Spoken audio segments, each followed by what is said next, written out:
Hello నేను Mrs America అధ్యక్షుడు Trump ఆయన వాలకం అందరికీ తెలిసిందే. ఇప్పుడు ఆయన ట్రంప్ 2.0 ఓపెన్ చేశాడు. పక్కా బిజినెస్ మ్యాన్. కేసీఆర్ గారి భాషలో చెప్పాలంటే ఫక్త్ బిజినెస్ మ్యాన్.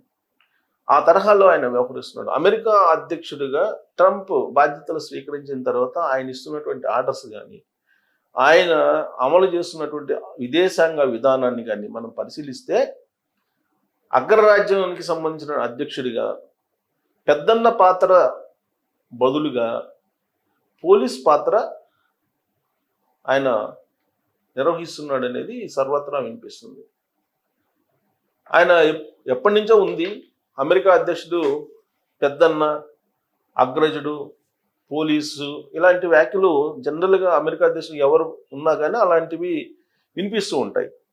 ట్రంప్ అయిన తర్వాత ఇంకా ఎక్కువగా ఈ మధ్యకాలంలో ఆయన తీసుకున్న చర్యల కారణంగా అతను ఆధిపత్య ధోరణి చాలా క్లియర్గా కనిపిస్తుంది.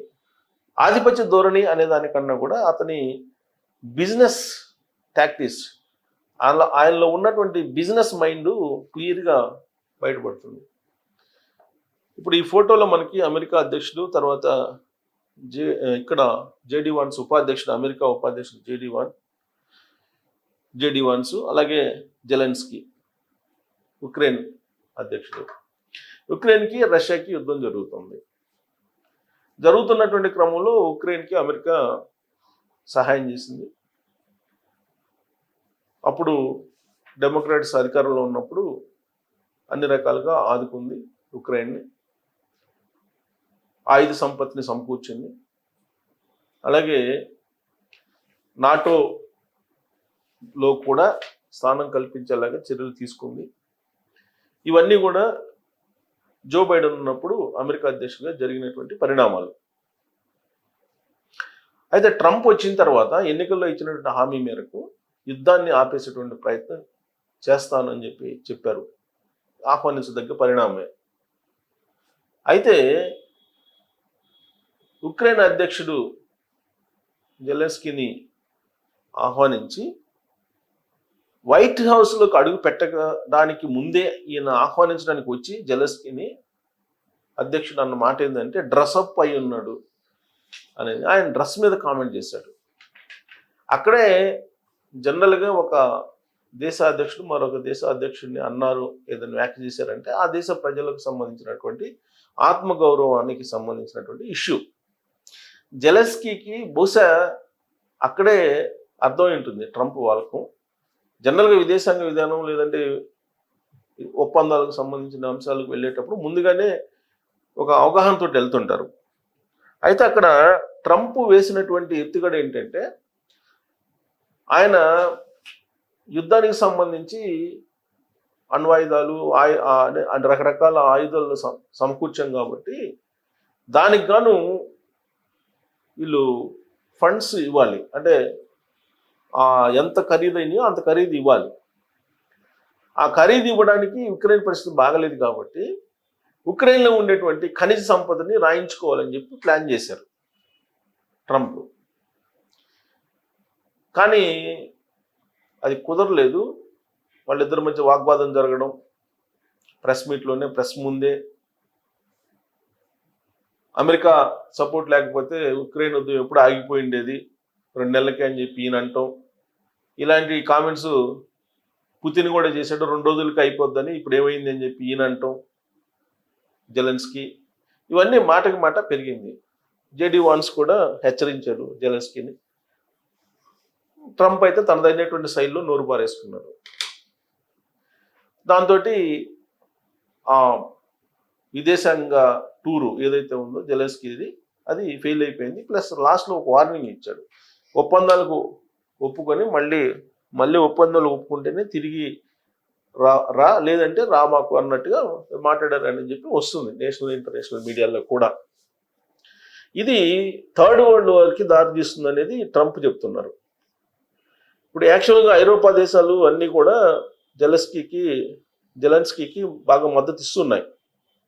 బట్ అవి ఇచ్చినంత మాత్రాన అమెరికా సపోర్ట్ లేకుండా ఉక్రెయిన్ మనుగడ సాగించే పరిస్థితి లేదనేది అంతర్జాతీయంగా ఉండే పరిణామాలు ఇవన్నీ కూడా అర్థమవుతుంది. కాకపోతే ట్రంప్ ఎప్పుడూ లేని విధంగా రష్యా అధ్యక్షుడు పుతిన్ తోటి సఖ్యతగా ఉన్నాడు ట్రంప్. అలాగే చైనా అధ్యక్షుడితోటి ఎలాగో ఉన్నాడు. ఉంటూనే చైనా మీద మీకు ఇంపోర్ట్ డ్యూటీస్ వేశారు. ఇవన్నీ జరుగుతున్నాయి. వాణిజ్య యుద్ధానికి తెరలేపారు. చైనా తన పని తాను చేసుకోబోతుంది. At the same time Taiwan విషయంలో కూడా గేమ్ ఆడుతున్నారు. ఇలా రకరకాలుగా మాట విననటువంటి కంట్రీస్ మీద పెత్తనం చెలాయించడానికి, తన ఆధిపత్యం చెలాయించడానికి ఆయన ప్రయత్నం చేస్తున్నాడు. అంటే అమెరికా అధ్యక్షుడిగా కాకుండా ఆయన ఒక వడ్డీ వ్యాపారి కింద వ్యవహరిస్తున్నాడు అనేది ఆయన మీద ఉన్నటువంటి ఒక ఇప్పుడు అభిప్రాయం. ఎందుకు అభిప్రాయం వస్తుందంటే గతంలో అనేక దేశాలకి యుఎస్ ఎయిడ్ అని చెప్పేసి భారీ సహాయం చేసేది అమెరికా. అందుకే అమెరికాని గౌరవించేవాళ్ళు, సహాయం చేస్తున్నారు కాబట్టి. ఇప్పుడు సహాయం చేస్తూ ఆ సహాయానికి సంబంధించి ప్రతిఫలాన్ని ఆశిస్తున్నాడు ట్రంప్. ప్రతి దేశం నుంచి కూడా రూపాయి ఇస్తే తనకి రూపాయిన్నర రావాలనేటువంటి యాంగిల్లో అతను వ్యాపారాన్ని మొదలుపెట్టాడు. సో ఆ వ్యాపారానికి ఇప్పుడు ఆ విధంగా వ్యాపారం మొదలుపెట్టినప్పుడు ఆయన పెద్ద చిన్న అనేది ఉండదు. నీకు అక్కడికి ఎంత దూరమో అక్కడి నుంచి ఇక్కడ కూడా అంతే దూరం అనే లేక వ్యవహరిస్తారు ఏ కంట్రీ అయినా. అంటే అమెరికాకి ప్రపంచవ్యాప్తంగా ఉన్నటువంటి గౌరవం ఏదైతే ఉందో దాన్ని ఆయన తగ్గించేస్తున్నాడు అనేటువంటి భావనలోకి ఆయన వ్యవహారశీలి వస్తుంది.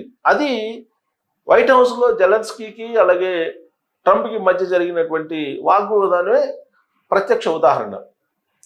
ఇప్పుడు అంతర్జాతీయంగా ఒక హీరోగా ఇప్పుడు జెలెన్స్కీ కనిపిస్తూ ఉన్నాడు, ఉక్రెయిన్ అధ్యక్షుడు. ట్రంప్ అగ్ర రాజ్యానికి అధ్యక్షుడైనప్పటికీ కూడా ఆయన వ్యవహరిస్తున్నటువంటి తీరు ఏదైతే ఉందో అది ఆ దేశానికి ఉన్నటువంటి గౌరవాన్ని తగ్గించేలాగా ఉందనేటువంటి అభిప్రాయం కొంతమందిలో కలుగుతుంది. యాక్చువల్గా ఆ దేశానికి ఇప్పటికే దాదాపు 31 కోట్ల రూపాయలు అప్పు ఉంది అని అంటున్నారు అమెరికాకి. అది చాలా ఎక్కువగా ఉంది. దాన్ని భర్తీ చేసుకోవడానికి ఆయన రకరకాల ప్రయత్నాలు చేస్తున్నాడు ట్రంప్.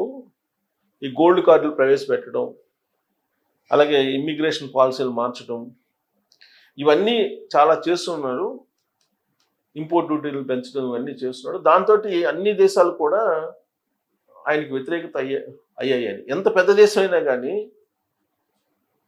అందరూ ఒకటే పోయి అతను ఒక్కడే ఒకటైనప్పుడు ఖచ్చితంగా అమెరికాకి ఇబ్బంది కలుగుతుంది అనేటువంటి అభిప్రాయం కూడా కొంతమంది వ్యక్తం చేస్తున్నారు. అమెరికా ఆర్థిక వ్యవస్థ మేడిపండు లాంటిదని చెప్తున్నారు. సో మనకి సుమతి శతకం చెప్పింది, ఎంత పామైనా సలిచముల చేతిలో చచ్చిపోద్ది అని ఒక్కో సమయంలో. అలానే ట్రంప్ యొక్క పరిస్థితి కూడా అలానే ఉందని చెప్పి కొంతమంది యొక్క అభిప్రాయం. వాళ్ళు విశ్లేషణలు వింటుంటే కనుక అంటే అలాంటి పరిస్థితి అమెరికాకు వస్తుందంటే అంత ఈజీగా అయితే రాదు. ఎందుకంటే డాలర్ అనేది ఒక వాళ్ళకి అసెట్, అంతర్జాతీయ వ్యాపారం అంతా కూడా డాలర్ జరుగుతుంది కాబట్టి అందుకే ఆయన ఆధిపత్యాన్ని కొనసాగిస్తున్నారు. అయితే ఆయన ఆ హుందాతనాన్ని నిలుపుకోవట్లేదు. దాంతో అమెరికా పరువు పోతుంది అనేటువంటి అభిప్రాయం చాలా మందిలో ఉంది. సో వీళ్ళకి జెలెన్స్కీకి అలాగే వీళ్ళిద్దరి మధ్య జరిగిన వాగ్వాదం ద్వారా జరిగినటువంటి పరిణామాలు ఏంటనేది తాజా రిపోర్ట్స్ మనం చూస్తే ఎక్స్లో ఇప్పుడు దేశాధినేతలు పోస్టులు పెట్టుకున్నారు. తగిన శాస్తి జరిగింది అని రష్యా భావిస్తుంది. జెలెన్స్కీని అవమానించారన్న కాంగ్రెస్ సభ్యుడు రాజా కృష్ణమూర్తి, ఆయనతో గొంతు కలిపిన సెనేటర్ రెడ్. సో ఇక్కడ మనం చదువుదాం. అధ్యక్షుల రగడలో యూరోప్తో సహా పలు ప్రపంచ దేశాలు ఉక్రెయిన్ అధ్యక్షుడు జెలెన్స్కీకి బాసటగా నిలిచాయి. దేశాధినేతలంతా శనివారం ఈ మేరకు ఎక్స్ వేదికగా పోస్టులు పెట్టారు. వారందరికీ జెలెన్స్కీ పేరున కృతజ్ఞతలు తెలిపారు. మరోవైపు అమెరికా, యూరోప్ దేశాల మధ్య పెరుగుతున్న అంతరానికి కూడా ఈ ఉదంతం అద్దం పట్టింది. యూరోప్ దేశాల మధ్య అంతరం పెరుగుతుంది అమెరికాకి. రష్యా మాత్రం జెలెన్స్కీకి తగిన శాస్తి జరిగిందంటూ ఎద్దేవా చేసింది. అంతటి వాగ్యుద్ధంలోనూ ట్రంప్ ఉపాధ్యక్షుడు వాన్స్ చూపిన సమయంను అభినందనీయం. జెలెన్స్కీని వాళ్ళు కొట్టకపోవడం నిజంగా అద్భుతమే అని రష్యా విదేశాంగ శాఖ అధికార ప్రతినిధి మరియా జకోరోవా ఒక ప్రకటనలో పేర్కొన్నారు. అంటే నిజంగా కొట్టుంటారేమో, అంత జరిగింది కదా, అమెరికా సెక్యూరిటీ కొట్టుంటుందేమో అనేటువంటి అభిప్రాయం చాలా మందిలో వ్యక్తమైంది. కానీ అక్కడ విదేశాంగ విధానం కొన్ని రూల్స్ ఉంటాయి కాబట్టి అలా జరగదు కూడా. ట్రంప్ వాన్స్ వైఖరిని అమెరికా మంత్రులు పూర్తిగా సమర్థించుకున్నారు. ఈ మేరకు వారంతా పోటాపోటీగా ప్రకటనలు విడుదల చేశారు. అమెరికా కాంగ్రెస్ సభ్యుడు రాజా కృష్ణమూర్తి, సెనేటర్ జాక్ రెడ్ తదితరులు మాత్రం ట్రంప్ వాన్స్ వైఖరిని తీవ్రంగా తప్పుపట్టారు. జెలెన్స్కీని కించపరిచేలా వారు వ్యవహరించిన తీరు అమెరికాకే అవమానకరమని కృష్ణమూర్తి అభిప్రాయపడ్డారు. ట్రంప్ ఎంతగా రష్యా వైపు, పుతిన్ వైపు మొగ్గినా అమెరికా ప్రజలు మాత్రం ఎప్పటికీ ఉక్రెయిన్కి దన్నుగా నిలుస్తారన్నారు. సో అమెరికా అధ్యక్షుడేమో రష్యాకి, ప్రజలేమో ఉక్రెయిన్కి అంటున్నారు. సో పుతిన్ వైపు మొగ్గిన అమెరికా ప్రజలు మాత్రం ఎప్పటికీ ఉక్రెయిన్కి దన్నుగా నిలుస్తారు. జెలెన్స్కీతో ట్రంప్ వాన్స్ వ్యవహరించిన తీరు నిజంగా సిగ్గుచేటని రీడ్ మండిపడ్డారు. తమ ప్రవర్తనతో అంతర్జాతీయంగా అమెరికా విశ్వసనీయతని దెబ్బతీశారని ఆవేదన వెలువచ్చారు. దీన్ని ప్రపంచం అంతా గమనిస్తుందన్నారు. ఉక్రెయిన్ ప్రజల ధైర్యాన్ని నిలబెట్టేలా జెలెన్స్కీ ఆత్మగౌరవం ప్రదర్శించారంటూ యూరోపియన్ యూనియన్ ప్రెసిడెంట్ ఉర్సులా వాండర్ లియన్ కొనియాడారు. నిర్భయంగా, ధైర్యంగా, బలంగా ఉండండి. మీరు ఒంటరి కారు. శాశ్వత శాంతి కోసమే మేమంతా మీతో కలిసి పనిచేస్తామని పేర్కొన్నారు. రష్యా ఒక దురాక్రమదారు, ఉక్రెయిన్ బాధితురాలు. మేము ఆ దేశానికి సాయం చేయడం, రష్యాపై ఆంక్షలు విధించడం అస్సలు తప్పు కాదు. అమెరికా, యూరోప్ దేశాలు, కెనడా, జపాన్ తదితరాలన్నీ ఇక ముందు ఇదే వైఖరి కొనసాగిస్తాయి అని ఫ్రాన్స్ అధ్యక్షుడు ఇమాన్యుయల్ మక్రాన్ అన్నారు. రష్యా ఉక్రెయిన్ యుద్ధానికి తెరదించే దౌత్యయత్నాలను తిరిగి పట్టాలెక్కించేందుకు తక్షణం అమెరికా శిఖరాగ్ర భేటీ జరగాలని ఇటలీ ప్రధాని జార్జియా మెలోని పిలుపునిచ్చారు. ఉక్రెయిన్కు జెలెన్స్కీకి మీకు తామంతా అన్ని వేళలా వెన్నుదన్నుగా నిలుస్తామని జర్మనీ కాబోయే ఛాన్సలర్ ఫ్రెడరిక్ మెర్జ్ ప్రకటించారు. ఉక్రెయిన్పై రష్యా అక్రమంగా దండెత్తిందన్నది కాదనలేని వాస్తవమని కెనడా ప్రధాని జస్టిస్ ట్రూడో అన్నారు. సో ఈ కెనడా కానీ, మెక్సికో కానీ, లేదా గ్రీన్లాండ్ కానీ, ఇవన్నీ కూడా అన్నీ ట్రంప్కి వ్యతిరేకంగా ఉన్నాయి. మూడవ ప్రపంచ యుద్ధానికి బాటలు. అమెరికా, ఉక్రెయిన్ మధ్య ఖనిజాల ఒప్పందం ముందుకు సాగలేదు. అధ్యక్షుడు ట్రంప్, ఉపాధ్యక్షుడు జేడీ వాన్స్ నిరంతరం అమెరికా ప్రజల ప్రయోజనాల పరిరక్షణగా పాటుపడతారు. ప్రపంచంలో అమెరికా స్థానాన్ని గౌరవించని వాళ్ళు మా నుంచి అనుచిత లబ్ధి పొందేందుకు వారెన్నటికీ అనుమతించబోరు. జెలెన్స్కీతో భేటీలో ట్రంప్ మాట తీరే ఇందుకు తాజా నిరసన. యుద్ధానికి తక్షణం ముగింపు పలకాలని ఉక్రెయినియన్ల ఏకంగా 52% మంది కోరుకుతున్నట్లు గత నవంబర్లో జరిగిన సర్వే తేలింది. రష్యాకు భూభాగాన్ని కోల్పోవడానికి ఉక్రెయిన్ సిద్ధంగా ఉండాలి, లేదంటే ట్రంప్ హెచ్చరించినట్టు మూడో ప్రపంచ యుద్ధం తప్పదు. అది ఉక్రెయిన్లో మొదలవుతుంది, ఇజ్రాయెల్ మీదుగా ఆసియా దాకా పాకుతుంది, తర్వాత అంతటా విస్తరిస్తుంది. వైట్ హౌస్ ప్రకటన ఇది. సో ఇక్కడ మూడో ప్రపంచ యుద్ధం వస్తుందని చెప్పి వైట్ హౌస్ ప్రకటించింది అనమాట. అంటే అందరినీ భయపించడం అనమాట. ఆయన మాట అనకపోతే అందరినీ భయపించడం అనమాట ఇది. ఇక ఆయన ట్రంప్ యొక్క దురహంకారం ఎలా ఉందని చెప్పడానికి ఇది సూటు వేయలేదేం.